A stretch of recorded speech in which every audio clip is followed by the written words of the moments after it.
Bienvenidos a nuestra inmersión profunda. Hola a todos. Hoy nos adentramos en un tema apasionante, la psicología evolutiva religiosa. Un tema fascinante sin duda. Vamos a explorar cómo nuestras creencias Ajá. y prácticas religiosas Ujú. evolucionan a lo largo de nuestras vidas. Para guiarnos en este viaje, Wow. nos basaremos en las reflexiones de Jesús Peña Vázquez, Sí. educador, psicólogo Mm, e investigador que ha profundizado en esta fascinante intersección. Justamente la psicología evolutiva nos permite comprender cómo cambiamos a lo largo de la vida. Exacto. No solo físicamente, Yeah. sino también en nuestra forma de pensar, sentir y relacionarnos con el mundo. Y la religión, como parte integral de la experiencia humana, Ujú. también se ve afectada por estos cambios. Me parece fascinante. Jesús Peña Vázquez destaca cómo la religión juega un papel clave en nuestra socialización, Sí. la formación de nuestra identidad e incluso en nuestro desarrollo moral. Exactamente. ¿Cómo podemos entender mejor esta interacción? Para desentrañar esta compleja relación, probamos recurrir a las teorías de grandes pensadores como Erik Erikson, Por supuesto. Jean Piaget, Sí. James Fowler Ujú. y Lawrence Kohlberg. Cada uno, desde su propia perspectiva, Exacto. nos brinda piezas clave para comprender este rompecabezas. Me encanta la analogía de los rompecabezas, Ujú. porque realmente se trata de conectar diferentes ideas. Sí, sí.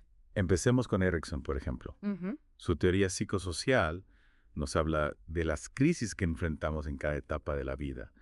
¿Cómo se relaciona esto con la religión? Piensa en la adolescencia, una etapa donde, según Erikson, buscamos nuestra identidad. Sí. En este contexto, la religión puede ser un factor determinante. Claro. Puede ser un refugio, una fuente de rebeldía, Ajá. o incluso el punto de partida para forjar un camino de fe propio, diferente al que hemos heredado. Es decir, que la religión no es estática, No. sino que se adapta a cada etapa de nuestra vida.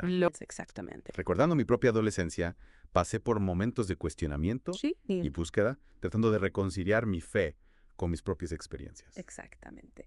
Y si vamos un paso atrás, a la Exacto. infancia, Piaget nos recuerda que el pensamiento en esa etapa es más concreto. Sí. Esto se refleja en cómo los niños viven la religión, las historias bíblicas, los rituales, todo se interpreta de forma literal. Literal. Dios puede ser visto como una figura paternal con características casi humanas. Claro, recuerdo que de pequeña imaginaba a Dios como un señor con barba, sentado en una nube. Era una imagen tan real para mí. Es completamente normal. Sí, A medida que crecemos, nuestra capacidad de abstracción se desarrolla claro. y con ella nuestra comprensión de la fe también evoluciona. Y aquí es donde entra la teoría del desarrollo moral de Kohlberg, ¿verdad? Exactamente. Él nos habla de diferentes niveles de razonamiento moral, Sí. desde la simple obediencia por miedo al castigo, Ajá. hasta la búsqueda de principios éticos universales. ¿Cómo se integra la religión en este proceso? Al principio, la religión puede ser vista como un conjunto de normas que hay que seguir para evitar el castigo divino, Ya veo. pero a medida que maduramos, Claro. podemos integrar la moral religiosa con nuestra propia ética personal, Ajá. buscando una justicia que vaya más allá de las normas establecidas. Es decir, que la religión puede ser un punto de partida para el desarrollo moral, Sí, pero no es el único camino. exactamente. Nuestra brújula moral se vuelve más sofisticada Mm. a medida que integramos nuestras experiencias, valores y reflexiones. Precisamente. Y hablando de desarrollo de la fe, Sí, no podemos dejar de lado a James Fowler claro. y sus etapas de la fe. Él nos propone un viaje fascinante Me encanta. a través de diferentes formas de experimentar la fe, desde la infancia hasta la adultez. Me encantaría explorar esas etapas, pero creo que es un tema tan rico que merece su propio espacio. Tienes razón. ¿Te parece si lo dejamos para la segunda parte de nuestra inmersión? Me parece perfecto. Así tendremos tiempo de profundizar en cada etapa. Estupendo. Y analizar cómo se manifiestan en la vida real. Retomemos nuestra inversión profunda explorando ahora las etapas de la fe propuestas por James Fowler.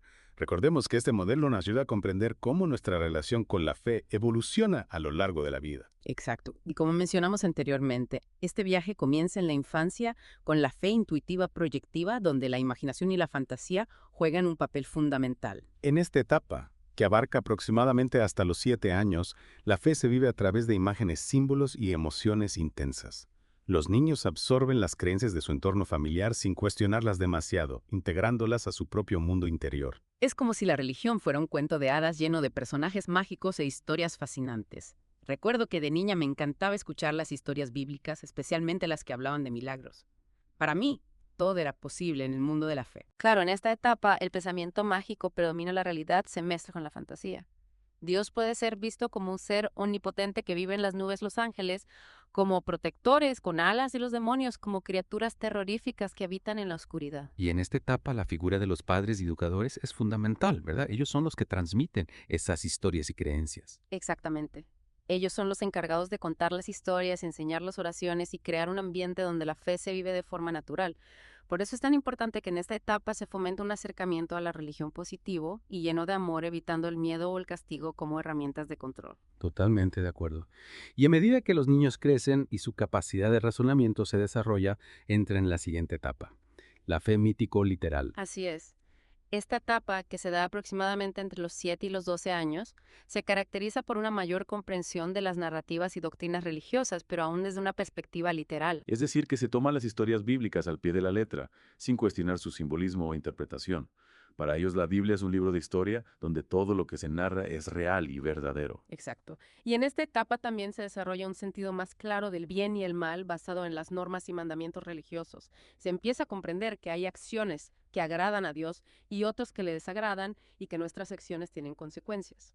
Es como si la religión fuera un juego con reglas claras donde si te portas bien ganas puntos y si te portas mal los pierdes.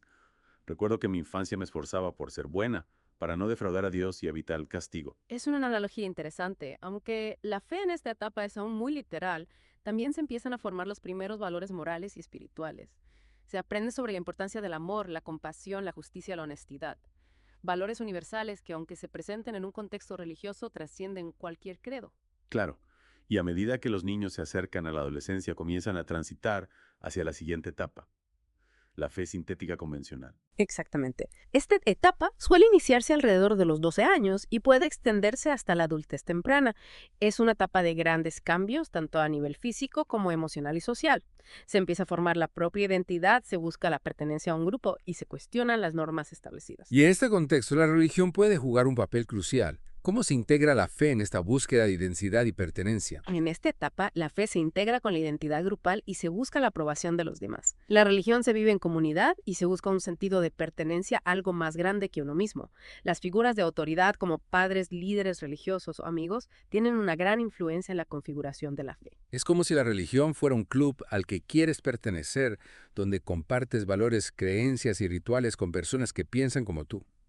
Recuerdo que en mi adolescencia la religión me brindaba un sentido de comunidad y apoyo, especialmente en momentos de incertidumbre. Claro, la fe en esta etapa puede ser una fuente de seguridad y consuelo. Sin embargo, también es una etapa donde pueden surgir las primeras crisis de fe.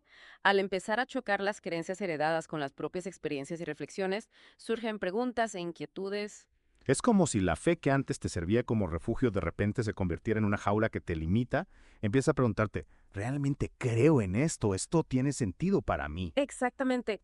Y estas preguntas pueden ser muy incómodas porque te obligan a cuestionar todo lo que creías saber sobre la fe. Dependiendo de cómo se gestiona esta crisis, puede tener diferentes resultados.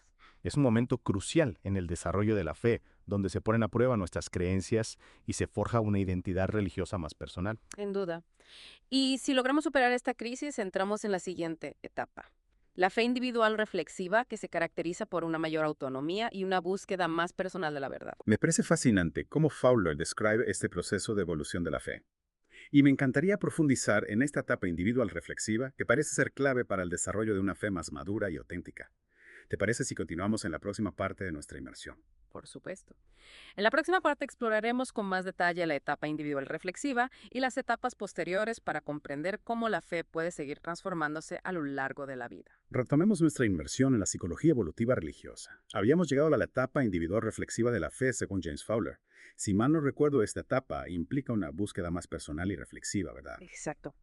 Tras la posible crisis de la etapa sintética convencional que a menudo ocurre en la adolescencia, la persona entra en esta etapa individual reflexiva generalmente en la adultez temprana.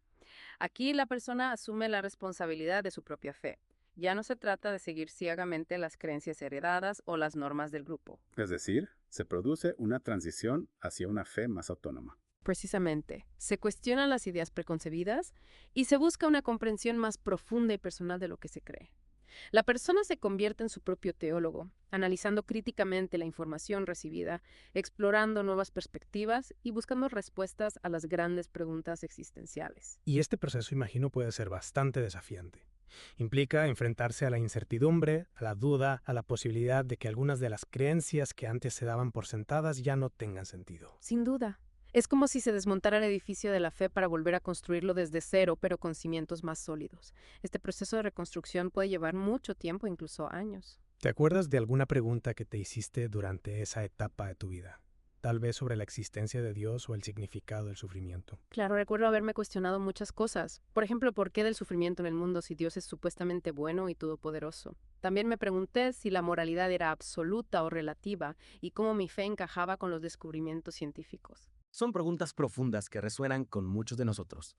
Y supongo que no hay respuestas fáciles o únicas. Exacto. Lo importante en esta etapa es la búsqueda honesta, el cuestionamiento sincero y la apertura a nuevas perspectivas. Aunque pueda ser un proceso a veces doloroso, es fundamental para construir una fe sólida que pueda resistir las pruebas de la vida. Y después de esta etapa, ¿hacia dónde se dirige la fe? Si la persona continúa en su camino de búsqueda, puede llegar a la etapa conjuntiva, una etapa que Fowler describe como la integración de diferentes perspectivas y la aceptación de la complejidad. ¿Qué implica esto en la práctica? En esta etapa, la persona reconoce que no hay respuestas absolutas a las grandes preguntas de la vida. Se acepta la ambigüedad, la paradoja, la diversidad de creencias. Se busca una visión más holística de la fe que pueda integrar diferentes tradiciones y perspectivas. Es como tejer un tapiz con hilos de diferentes colores, creando una obra única y compleja. Me gusta esa analogía. En esta etapa, la fe deja de ser un conjunto de reglas rígidas para convertirse en una fuente de fortaleza interior, de paz, de conexión con algo más grande que uno mismo. Exacto. Se trascienden las divisiones, los dogmas, las etiquetas. Se busca la esencia de la espiritualidad más allá de las formas externas. Y por último, Fowler nos habla de la etapa universalizante, una etapa que según él alcanzan muy pocas personas. Sí, es una etapa que se caracteriza por un profundo compromiso con la justicia social, la compasión universal y la búsqueda de la unidad entre todos los seres humanos. La fe se convierte en una fuerza transformadora que impulsa a la persona a actuar en el mundo para hacerlo un lugar mejor. Son ejemplos inspiradores aunque parezcan ideales difíciles de alcanzar. Sin duda. Pero recordemos que no se trata de llegar a una meta, sino de vivir la fe como un camino de crecimiento y transformación personal. Cada persona recorre ese camino a su propio ritmo.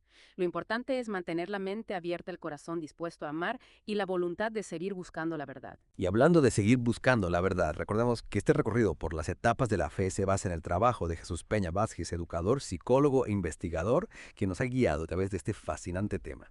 Así es. Sus reflexiones nos invitan a comprender cómo la religión se entrelaza con nuestro desarrollo psicológico a lo largo de la vida. Muchas gracias por acompañarnos en esta inmersión profunda en la psicología evolutiva religiosa. Esperamos que les haya brindado nuevas perspectivas y herramientas para comprender su propio camino de fe. Y no olviden suscribirse a nuestro canal y activar la campanita para no perderse las próximas reflexiones de Jesús Peña y nuestros análisis de temas fascinantes. Hasta la próxima. Hasta pronto.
Bye.